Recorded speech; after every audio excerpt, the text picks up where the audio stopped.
Hello toppers, welcome to our toppers family. আমরা তোমাদের জন্য ভৌত বিজ্ঞানের সমস্ত চ্যাপ্টারের ইম্পর্টেন্ট এমসিকিউ এবং এসিকিউ প্রত্যেক দিন নিয়ে আসছি ওয়ান বাই ওয়ান, যেখানে তোমরা সমস্ত ইম্পর্টেন্ট কোশ্চেনগুলো পাবে। আর এইগুলো যদি তোমরা কমপ্লিট করো তাহলে দেখবে এর ভেতর থেকে পরীক্ষায় হুবহু কমন পেয়ে যাবে। এর আগের ভিডিওটিতে আমরা আয়নীয় এবং সমযোজী বন্ধনের মোস্ট ইম্পর্টেন্ট এমসিকিউ গুলো সলভ করেছিলাম। আর আজকের এই ভিডিওটিতে আমরা এসএকিউ সলভ করব। আর এই ভিডিওটিতে শুধুমাত্র এসএকিউ থাকবে না, এর সঙ্গে থাকবে তোমাদের ফুল কনসেপ্ট। প্রত্যেকটা কোশ্চেন করাবো এবং সেই রিলেটেড কনসেপ্ট তোমাদের বলে দেবো। তাই চলো আর দেরি না করে এই ভিডিওটা শুরু করা যাক। দেখো, আমাদের ফার্স্ট কোশ্চেন রয়েছে, সিএও তে কি ধরনের রাসায়নিক বন্ধন বর্তমান থাকে। তাহলে এট ফার্স্ট তোমাদের জানতে হবে যে রাসায়নিক বন্ধন কত প্রকার ও কি কি। মূলত আমরা জানি রাসায়নিক বন্ধন দু প্রকার, একটা হচ্ছে সমযোজী আর একটা হচ্ছে তড়িৎযোজী। তাহলে তড়িৎযোজী কাকে বলে না, যে সমস্ত মৌলগুলো ক্যাটন এবং অ্যানায়ন তৈরি করে তড়িৎ পরিবহন করে তাদের আমরা বলি তড়িৎযোজী।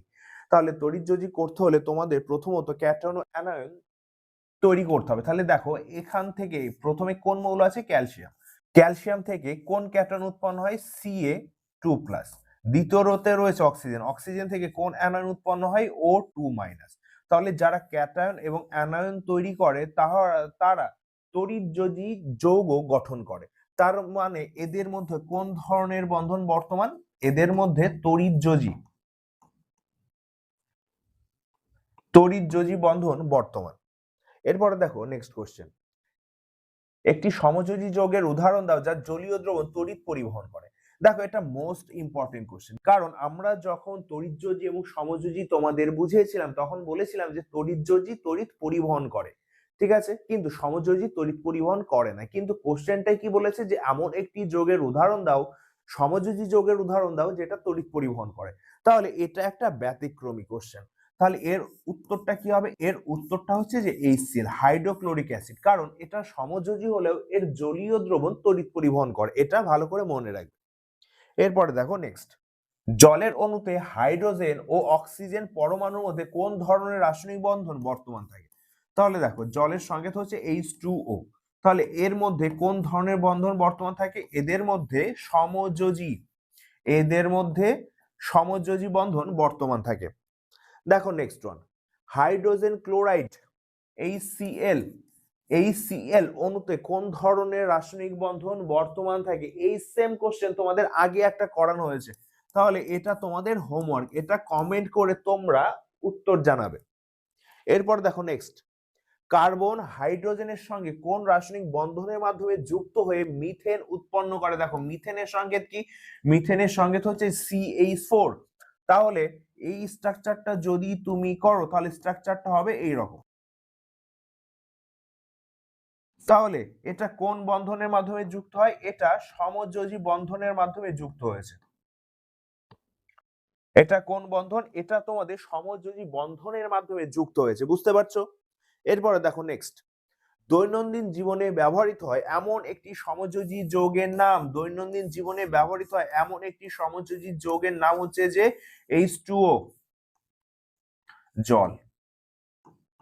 এবার এই সেম কোশ্চেনটা ঘুরিয়ে দিতে পারে, কিভাবে দিতে পারে, যে দৈনন্দিন জীবনে ব্যবহৃত হয় এমন একটি তড়িৎযোজী যৌগের নাম বলো। তাহলে সেই ক্ষেত্রে কি হবে, তড়িৎযোজী যৌগের নাম,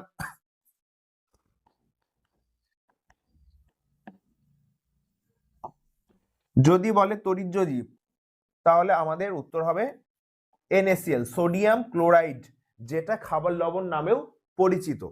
এরপরে দেখো নেক্সট ওয়ান, ত্রিবন্ধনযুক্ত মৌলিক অণুর নাম লেখো। তাহলে ত্রিবন্ধনযুক্ত মৌলিক অণুর নাম হবে নাইট্রোজেন। কারণ তুমি যদি স্ট্রাকচারটা আঁকো তাহলে এইরকম একটা স্ট্রাকচার হবে, বোঝা গেল। তাহলে ত্রিবন্ধনযুক্ত মৌলিক অণুর নাম কি হবে, মৌলিক অণুর নাম হবে নাইট্রোজেন। এরপর দেখো নেক্সট কোশ্চেন, পরমাণু ও আয়নের মধ্যে কোনটি বেশি সুস্থিত, অথবা Na ও Na+ এর মধ্যে কোনটি বেশি সুস্থিত। দেখো, এই কোশ্চেনটা ভেরি ভেরি ইম্পর্টেন্ট, এটা ভালো করে বুঝে নাও। দেখো, তাহলে এর মধ্যে উত্তর কোনটা হবে, এর মধ্যে উত্তর হবে আয়ন। কেন, দেখো এখানে একটা উদাহরণ দেওয়া আছে যে সোডিয়ামের ইলেকট্রন সংখ্যা 11। তাহলে 2 প্লাস 8 প্লাস 1, তাহলে লাস্টের কক্ষপথে যেটা থাকবে এ একটা ইলেকট্রন বের করে দিয়ে কিসে পরিণত হবে, Na প্লাস, তখন এর ইলেকট্রন কত হবে 2 প্লাস 8, তার মানে 10। এবার আমরা কি জানি, এই যে একটা ইলেকট্রন বের করে দিল, বের করে দিয়ে সোডিয়ামের ইলেকট্রন সংখ্যা হলো 10, অ্যাকচুয়ালি ও বের করে কার মতো হতে চাইছিল, নিয়ন। নিয়নটা কি, নিয়নটা হচ্ছে যে নিষ্ক্রিয় গ্যাস, নিয়ন কারোর সঙ্গে রাসায়নিক বিক্রিয়া করে না, সেই জন্য সোডিয়াম লাস্টে কক্ষপথ থেকে একটা ইলেকট্রন বের করে নিয়নের মতো হতে চাইছে, কারণ ওকেও যাতে আর কোনো রাসায়নিক বিক্রিয়া করতে না হয়, সেই জন্য এই পরমাণু ও আয়নের মধ্যে আয়নের সুস্থিরতা সব থেকে বেশি। দেখো, একটি পরমাণুর ইলেকট্রন বিন্যাস 2, 8, 1 হলে একটি তড়িৎযোজী যৌগ না সমযোজী যৌগ? গুড কোশ্চেন, এটাই তো তোমাদের একটু আগে করালাম যে সোডিয়াম 2 প্লাস 8 প্লাস 1, তাহলে এটা কি করবে, এটা দেখো 2 প্লাস 8 প্লাস 1, তাহলে লাস্টের কক্ষপথ থেকে একটা ইলেকট্রন বের করে দেবে। তাহলে তোমরা জানো যে তড়িৎযোজী মৌল গঠন করতে হলে ক্যাটায়ন ও অ্যানায়ন মানে ইলেকট্রন বর্জন করে ক্যাটনে পরিণত হওয়ার প্রবণতাকে ধাতব ধর্ম বলে, আর ইলেকট্রন গ্রহণ করে অ্যানায়নে পরিণত হওয়ার প্রবণতাকে বলা হয় অধাতব ধর্ম। তাহলে তোমরা এইভাবে বলতে পারো যে ক্যাটায়ন ও অ্যানায়নের মধ্যে তড়িৎযোজী যৌগ গঠিত হয়, অথবা একটা ধাতব মৌল আর একটা অধাতব মৌলের মধ্যে কি তৈরি হয়, তড়িৎযোজী যৌগ গঠিত হয়। তাহলে এ তো একটা ইলেকট্রন বর্জন করে কিসে পরিণত হবে, ক্যাটায়নে পরিণত হবে, ক্যাটায়নে পরিণত হবে। তাহলে আমি দেখো, যদি ভালো করে দেখো, এখানে ইলেকট্রন সংখ্যা আছে 11, তার মানে সোডিয়াম হচ্ছে যে 11, তার মানে এখান থেকে কি তৈরি হবে, Na+ তৈরি হবে। যখনই ক্যাটায়ন তৈরি করলো তখনই কি তৈরি করবে, এটা তড়িৎযোজী হয়ে যাবে, তার মানে এটা কি তৈরি করবে, এটা তড়িৎযোজী যৌগ গঠন করবে। দেখো, ক্লোরোফর্ম ও সোডিয়াম ক্লোরাইডের মধ্যে কোনটি জলে দ্রবীভূত হয় না? এবার দেখো, এই যে ক্লোরোফর্ম, এই ক্লোরোফর্মের সংকেত হচ্ছে যে CaCl3, ক্লোরোফর্মের সংকেত কি বললাম, CaCl3। এবার এর রাসায়নিক নাম কি, এর রাসায়নিক নাম হচ্ছে যে ট্রাইক্লোরোমিথেন। এবার এখান থেকে আর একটা দিয়েছে, যেটা হচ্ছে যে সোডিয়াম ক্লোরাইড। এই সোডিয়াম ক্লোরাইডের সংকেত কি, সোডিয়াম ক্লোরাইডের সংকেত হচ্ছে যে NaCl। তাহলে তুমি যদি ভালো করে খেয়াল করো, NaCl হচ্ছে যে Na+ প্লাস Cl মাইনাস, মানে এরা ক্যাটায়ন ও অ্যানায়ন উভয়ই তৈরি করছে। তাহলে ক্যাটায়ন ও অ্যানায়ন যদি উভয়ই তৈরি করে, তাহলে এটা কি মৌল, এটা তড়িৎযোজী। আর আমরা জানি যে তড়িৎযোজী যৌগগুলো জলে দ্রবীভূত হয়ে তড়িৎ পরিবহন করে, তার মানে এটা তো জলে দ্রবীভূত হচ্ছে, হবে, NaCl জলে দ্রবীভূত হয়। কিন্তু এখানে এই যে ক্লোরোফর্ম দেখছো CaCl3 মানে ট্রাইক্লোরোমিথেন, এটা জলে দ্রবীভূত হয় না, কারণ এটা একটা সমযোজী যৌগ। তার মানে এটা অপশন রাইট অ্যান্সার কি হবে, রাইট অ্যান্সার হবে হচ্ছে ক্লোরোফর্ম। নেক্সট কোশ্চেন দেখো, এটাও ইম্পর্টেন্ট যে NaCl ক্লাসে Cl মাইনাস আয়নের চারিদিকে কটি Na+ আয়ন থাকে, তাহলে উত্তর হবে কি, উত্তর হবে 6টি। কটা থাকে, 6টা থাকে। এবার দেখো 12, এমন একটি আয়নীয় যৌগের সংকেত লেখো যার ক্যাটায়ন ও অ্যানায়ন দুটিরই ইলেকট্রন বিন্যাস হিলিয়ামের মতন, হিলিয়াম এর মতন। তাহলে দেখো কি হতে পারে, আমরা কি জানি, আমরা জানি হিলিয়ামের ইলেকট্রন বিন্যাস কত, 2। তাহলে এমন একটা আয়নীয় যৌগের নাম লিখতে হবে যার ক্যাটায়নেও দুটো ইলেকট্রন থাকবে, অ্যানায়নেও দুটো ইলেকট্রন থাকবে, বোঝা গেল? তাহলে এটা কি হবে, এটা তোমাদের রাইট অ্যান্সার হবে লিথিয়াম হাইড্রাইড। কারণ তুমি যদি এটাকে ভাঙো, তাহলে এখান থেকে Li প্লাস H- উৎপন্ন হবে। তাহলে দেখো, এমনিতে লিথিয়ামের ইলেকট্রন সংখ্যা কত, ইলেকট্রন সংখ্যা 3, তাহলে 2 + 1, তাহলে এ একটা ইলেকট্রন বর্জন করে এখান থেকে কিসে পরিণত হবে, এখান থেকে Li+ এ পরিণত হবে। আবার হাইড্রোজেন তো 1, তাহলে এ একটা ইলেকট্রন গ্রহণ করবে, এ একটা ইলেকট্রন গ্রহণ করে H- এ পরিণত হবে। তাহলে দেখো, এর ইলেকট্রন সংখ্যা কত, এর ইলেকট্রন সংখ্যা 2, আবার এর ইলেকট্রন সংখ্যা কত, 2। তার মানে বোঝা গেল রাইট অ্যান্সার কি হবে, রাইট অ্যান্সার হবে হচ্ছে যে লিথিয়াম হাইড্রাইড। এবার দেখো নেক্সট, হাইড্রাইড আয়নের H- ইলেকট্রন বিন্যাস কোন মৌলে পরমাণুর ইলেকট্রন বিন্যাসের মতো, এটাই তো তোমাদের একটু আগে বোঝালাম। তাহলে কি হবে, দেখো এইটা তোমাদের কিসের মতো হতে চাইবে, হিলিয়াম। কি বললাম, হিলিয়াম। হিলিয়াম একটা কি গ্যাস, হিলিয়াম একটা নিষ্ক্রিয় গ্যাস যার ইলেকট্রন বিন্যাস হচ্ছে যে 2।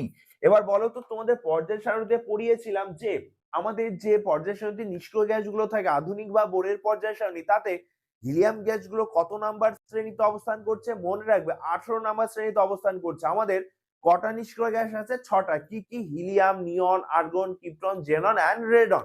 তাহলে রেডনটা কি? রেডনটা হচ্ছে যে তেজস্ক্রিয় মৌল, তেজস্ক্রিয় গ্যাস, বোঝা গেল? তাহলে এটা অবশ্যই তোমরা মনে রাখবে। এরপরে দেখো নেক্সট কি আছে, হাইড্রোজেন অণুর লুইস ডট ডায়াগ্রাম অঙ্কন করো। Very good question. দেখো হাইড্রোজেনের ইলেকট্রন বিন্যাস 1, এখানেও একটা হাইড্রোজেন আছে, এটা 1। তাহলে তোমরা একটু আগেই পড়লে যে হাইড্রোজেন কার ইলেকট্রন বিন্যাস লাভের চেষ্টা করে সবসময়? হিলিয়াম। তাহলে হিলিয়ামের ইলেকট্রন সংখ্যা কত? এবার দেখো এখানে এই সার্কেলটা ভালো করে দেখো। তাহলে দেখো এই হাইড্রোজেনের এই একটা ইলেকট্রন, এই একটা ইলেকট্রন, বোঝা গেল? আবার তুমি যদি এই হাইড্রোজেন দেখো, দেখো এই হাইড্রোজেনের এইটা একটা, এইটা একটা, তার মানে এই দুটো মিলে একটা বন্ড গঠন করবে। তাহলে এটা কি হবে? এইচ বন্ড, এইটা। তার মানে এটাই তোমাদের লুইস ডট। দেখো আজকে লাস্ট কোশ্চেন, যে CO2 অণুতে কোন ধরনের রাসায়নিক বন্ধন বর্তমান থাকে? CO তে কোন ধরনের রাসায়নিক বন্ধন বর্তমান থাকে? তোমাদের রাইট অ্যান্সার হবে সমযোজী বন্ধন যুক্ত থাকে। কি বললাম? এটা হবে সমযোজী বন্ধন যুক্ত থাকে।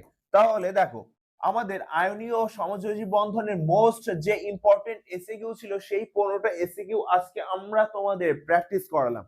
তাহলে এই পিডিএফটা যদি কালেক্ট করতে চাও তাহলে আমাদের কমেন্ট সেকশনে এর লিংক দেওয়া থাকবে। এছাড়াও ভৌত বিজ্ঞানের সমস্ত চ্যাপ্টারের টপিক ওয়াইজ সাজেশন, এছাড়াও সায়েন্স এবং আর্টস এর প্রত্যেকটা সাজেশন পেতে তোমরা আমাদের কমেন্ট বক্স চেক করো, সেখানে তোমরা প্লেলিস্ট পেয়ে যাবে। সেই সঙ্গে এই চ্যানেলের এই পিডিএফ গুলো ডাউনলোড করার জন্য একটা টেলিগ্রাম চ্যানেলের লিংকও পেয়ে যাবে। তাহলে সেখান থেকে এটা ডাউনলোড করে নিতে পারো। আর এমনই পরীক্ষার জন্য গুরুত্বপূর্ণ সাজেশন পেতে আমাদের চ্যানেলটা সাবস্ক্রাইব করে পাশে থাকা বেল আইকনটিতে প্রেস করে রাখো, যাতে সবার প্রথমে তোমার কাছে নোটিফিকেশন পৌঁছায়। তাহলে আজ এই পর্যন্তই থাক, দেখা হবে নেক্সট ভিডিওতে। Thank you.